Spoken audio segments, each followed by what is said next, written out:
This one is a very interesting retrospective study that we looked at with several other colleagues. Basically, for the most part, a lot of the clinical trials that we run prospectively are a bit homogenous. And so we wanted to look and see how mantle cell lymphoma actually played out in different ethnic groups here in the U.S.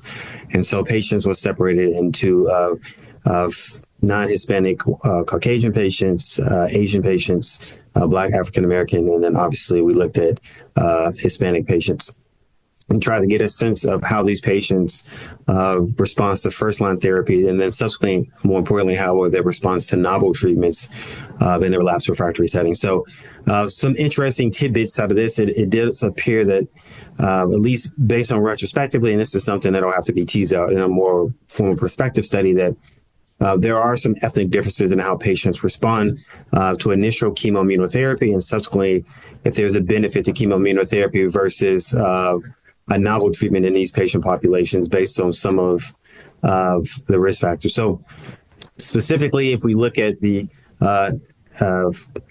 white non-Hispanic patients and Hispanic patients, with the Hispanic patients themselves, they seem to do very well with chemoimmunotherapy, even in the second line setting, which goes against a lot of the data that suggests that novel treatments such as BTK inhibitors are the best way to go for these patients in a second line space.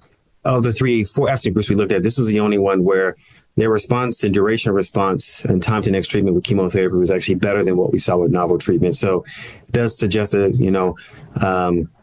there is some ethnic component that may allow these patients to respond better to chemoimmunotherapy than what we saw with, white non-Hispanics, Blacks, and then Asian patients. With the Asian patients and Black patients, they did have an improvement in their all response parameters with novel treatments in a second line setting. And looping in the P53 test, and it did appear that there may be a bit more high risk features in patients Black African American ancestry ethnic group compared to some of the other racial groups. How that plays into their response to the BTK inhibitors will again have to be teased out, just because the number of patients who actually had P53 testing was very, very small.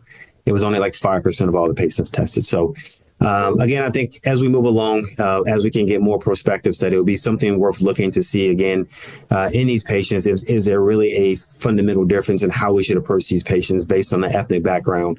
And maybe not necessarily just uniformly look at everybody as one and the same.